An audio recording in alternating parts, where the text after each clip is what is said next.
Hello and welcome to another of my video podcasts. I'm Christine Webber. Today I want to look at rejection. Now this is a huge subject and we're only going to whistle through just a little bit of it, but hopefully I can give you a few hints and tips that might just help you to get through what is doubtless an extremely difficult time. A lot of relationships have been casualties of the, what should we say, togetherness of the pandemic. You know, people have been thrown together, sometimes in quite a small house, over a period of time where normally they're both running for the 7:15. So some relationships have improved, some have definitely deteriorated. I heard the other day a wife was just washing up and her husband came into the kitchen and said, "I've realised through the last few months that I just don't love you anymore," which was like a bolt from the blue for her. So rejection is when obviously somebody dumps you from a relationship that you very much wanted to remain in. You perhaps thought it was for life and perhaps thought it was extremely good. So it's an awful thing. I think it is one of the most serious pains that any of us ever go through. And my heart does go out to you because it just feels cataclysmic. And you have to sort of start thinking about how you're going to rebuild your life, what you're going to do on Sundays. I mean, everything. There's so much going on. And what tends to happen is that we beat ourselves up and we go, well, I must be a very rubbish person, or I'm just not good enough, or I'm unattractive, or I'm not, you know, relationship material, or it's always me, I always fail at relationships. What it is actually is that this person, for whatever reason, now feels that you do not suit him or her.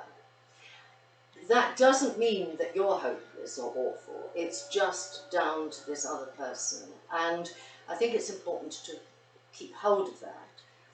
It's also important not to view this person through rose-tinted spectacles. I'll miss this, she was so wonderful at that, you know, all of that. Instead, write a list of what you are not going to miss. And you might be surprised at what ends up on that list. Maybe this person never listened to you, maybe they weren't interested in your job, maybe they weren't ever keen on listening to your opinion about things, maybe they got drunk a lot and were quite abusive, maybe they put you down, whatever it is. Just begin to think, well, what wasn't good and what will I not miss having to put up with now? Try and get to 25, then pin it up somewhere. And then, every time you go past it, you'll probably think, oh, and another thing. Now, this won't make the pain magically go away, but it should help you to see the relationship in a more realistic way. The other thing to do is please talk to people, friends, family. A lot of them will have been through heartache themselves. Others will have views on, you know, maybe that this other person wasn't that great for you. You may not want to hear it, but sharing your pain will definitely help you to mend. So that's one form of rejection.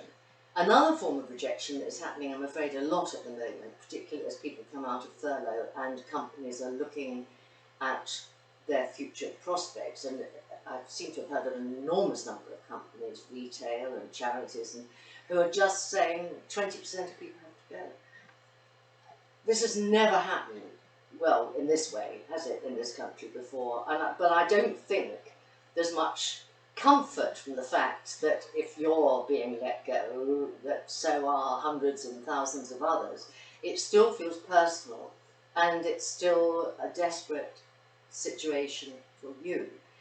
Again, please try not to beat yourself up. In this particular case, it's a numbers game. This is not personal. It's not that you were ineffective. It's not that everybody else in the team was doing far more work than you. It's just an awful set of circumstances, and this is how it's resulted. Important for you to keep a good grip on what your skills are and how valuable you are, rather than just decide that you are rubbish at everything.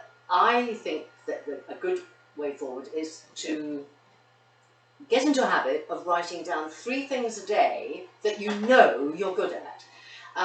Things that you value about yourself and things that you bring to any job.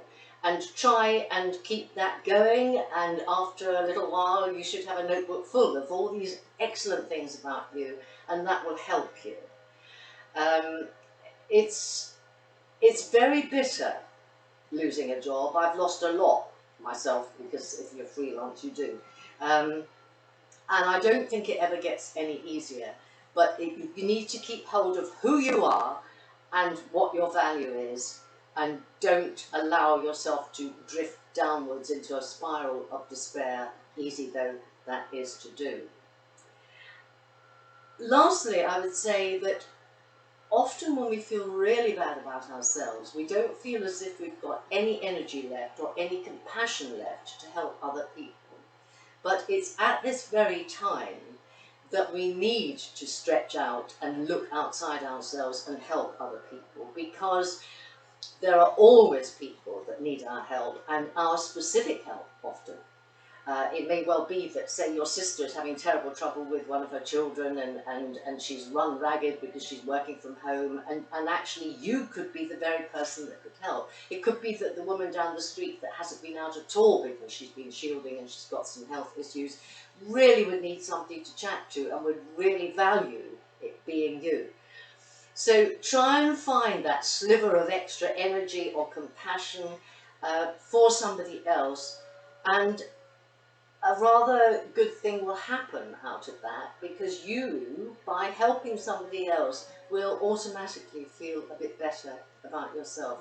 And it may even be through helping somebody else you will get an idea about, well, maybe I could go into something where I can be of more benefit to people, do something that is helpful to people. Is there a job I could do that could use this particular skill that I have of talking to people or being compassionate? All sorts of things can help us, and it's important to try and unravel those at the present time. I am sorry if you are one of the people who is feeling very rejected at the moment. It is, as I say, a devastating pain, but I really hope that just listening to this might have given you a few ideas, and I wish you well.